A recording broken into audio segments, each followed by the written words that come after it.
Welcome to Pimpy's Investment Chat, where we keep investment talk simple. And here's your host, Pimpy.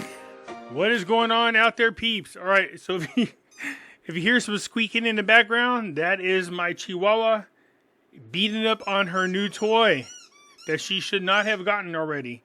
And she's going to drive me insane because I can't catch her trying to get the toy away from her.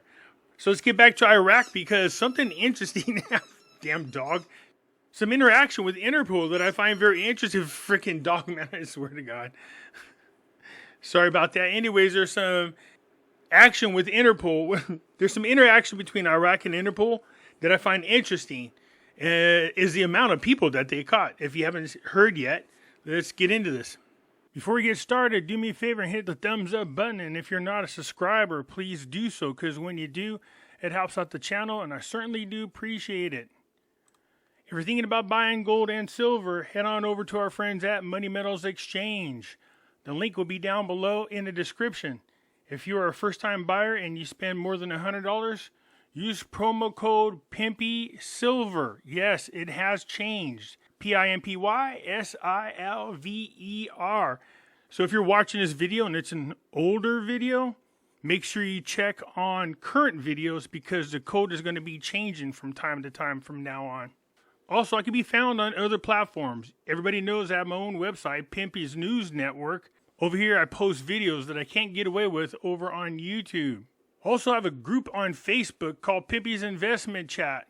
Over here, we do talk about gold, silver, cryptocurrencies, as well as foreign currency investments. Come on over here and join us. It's free to do so. You can also come follow me on Twitter, MeWe, YouTube, and Odyssey. The links for all these platforms will be down below in the description.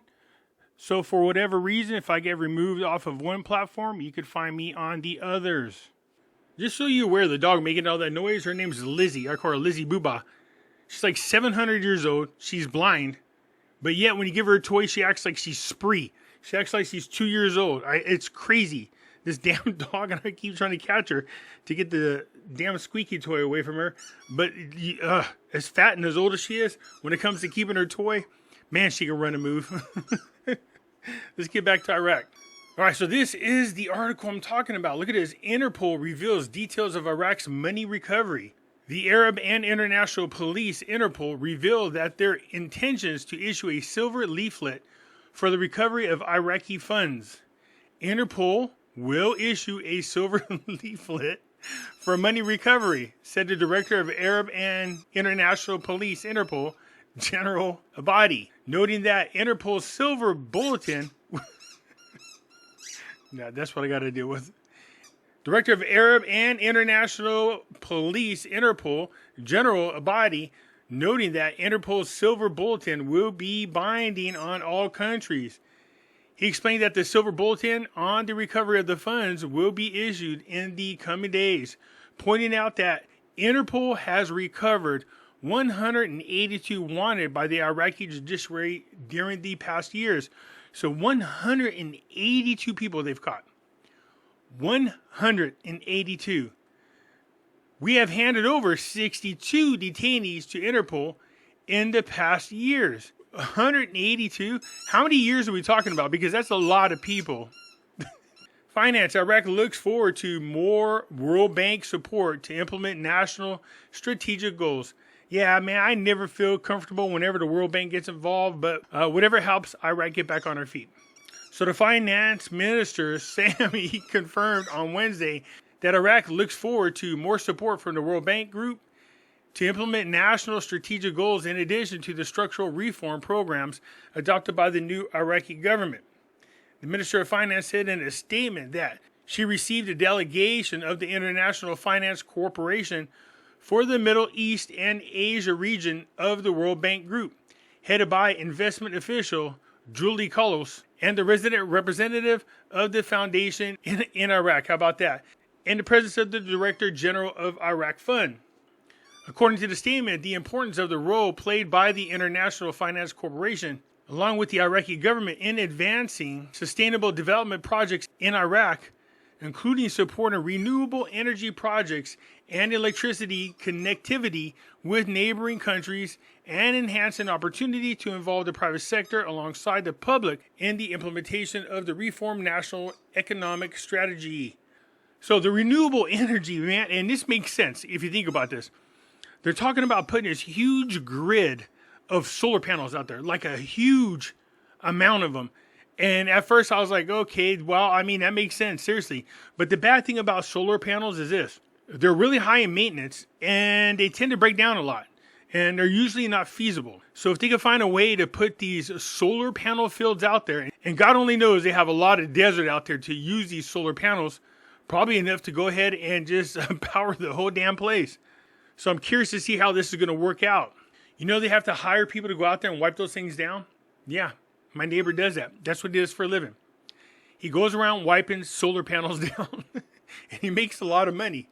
Sammy stressed the importance of studies and consultations provided by the International Finance Corporation in the field of capacity building and technical cooperation to achieve the Sustainable Development Goals, especially with regards to environmental rehabilitation projects, reconstruction of liberated cities, and economic reforms. Now, this reconstruction, there is a ton of work there. So when we were talking about making sure that the Iraqis get back to work, man, I wish they would just get started on infrastructure. Now, don't get me wrong, they have started on some projects, but there is so much more they could be doing right now. So hopefully this budget gets through and they get the money needed to expand on the reconstruction, because that would be nice for a lot of people. Stressing the keenness of the Ministry of Finance to enhance the process of work and coordinate with the International Financial Corporation to stimulate the growth of the private sector. She added that Iraq looks forward to the World Bank's group further support for the implementation of national strategic objective in addition to the strategical reform programs adopted by the new Iraqi government, calling for strengthening cooperation and coordination between Iraq and the World Bank. Man, that just sounds bad. It really does. If you saw that video that I did explain what the World Bank's role is, on there they tell you what the cons are to having a World Bank. And so I can't help but think every time they're involved with the country, it's really bad. Saturday starts. Twilight News is unique in publishing the details of the 34th Conference of Arab Parliaments in Baghdad.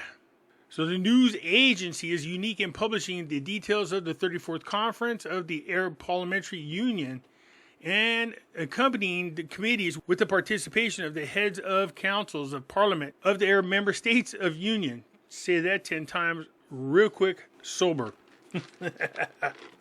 So this conference is going to be hosted there in Baghdad. Iraq chaired the Arab Parliamentary Union on January the 15th, and the Speaker of the House of Representatives, Halabasi, was appointed President of the Union back in January the 9th. A source told the news that the heads of parliament councils, heads of delegations, and observations will arrive in Iraq next Friday and hold a consultative meeting before the start of the conference. Let's skip down just a little bit and get to here. It says the first working session will be according to the same source, during which the agenda, the report of the President, and the report of the Secretary General, and the report of 29, 30, 31 sessions of the Executive Committee of the Arab Parliamentary Union for approval, in addition to statements of the heads of parliament, councils, and the heads of delegations. The source added that Saturday afternoon will be the dedication to committee meetings. Saturday afternoon will be dedicated to the committee's meetings, while a third working session will be held in the Baghdad halls, the government palace, on Sunday, and includes the completion of the speeches of heads of parliaments, councils, and heads of delegations, in addition to the meeting of the drafting committee to prepare the final statement after it is formed. So we are just waiting for them to do what they need to do to review the budget, iron out the kinks, and let's get this thing voted on already. Because the faster we get to the budget, the more people start working. Because remember, in 2022, they didn't have a budget. They tied the hands of Al-Qademi. People could have been working on infrastructure back then more than they are now, but it never happened. So we really want that budget to get going. And I want to see how much money they're going to allocate over to public and private funding, because that's a biggie. Again, the more people that are employed, the better it is for the Iraqi dinar. Disclosure of the government's vision of the dollar exchange rate procedures. So the advisor to the Prime Minister has come out with the vision of what's going to happen with the Iraqi dinar. It says the economic team with Prime Minister al-Sudani perceive that the measures will help stabilize the exchange rate significantly. Yeah, but they haven't told us what that is. I see the measures when it comes to the yuan, but I'm curious to see what this budget looks like, because that's going to tell us a whole lot.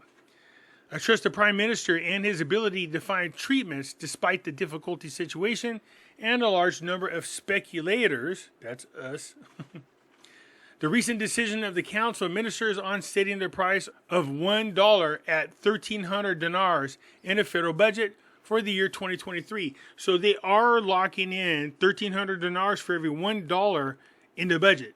At least that's what they're telling us. So we'll find out what happens after that. Anyways, it said that the dinars in the federal budget for the year 2023 led to the rapid collapse in the exchange rate after exchange rates exceeded the barrier of 1,650 dinars for every dollar. Damn dog. Which led to the increased turmoil in local markets and the recessions as a result of the rise in the price of goods and services. Anyways, to help keep the black market from getting crazy, that's when they decided to change the exchange rate to 1,300 dinars for every dollar. You can see right here, since the beginning of the year, the government and the central bank have taken a package of measures to increase the supply of dollars in the domestic market, and decisions that partially succeeded in resolving the crisis, but exchange rates have remained low. It says, as of December 2020, when the government of former Prime Minister al-Kadhimi announced a change in the dollar exchange rate from 1,117 dinars for every dollar down to 1,450 dinars for every dollar. And that was due to the decline in the oil. We know that when everybody shut down due to the RONA is why that took a major hit, because not that many people were driving, so oil prices went down. And ever since then, Iraq has been doing anything and everything it needs to do to try to restore the original rate at the very least, which is 1,190 dinars. But look, at least they're going in the right direction, and I like all the steps that they're taking. Let's hope that they continue, all right? Anyways, that's it from now from me and the Chihuahua. I'll get back at you later. I'm out.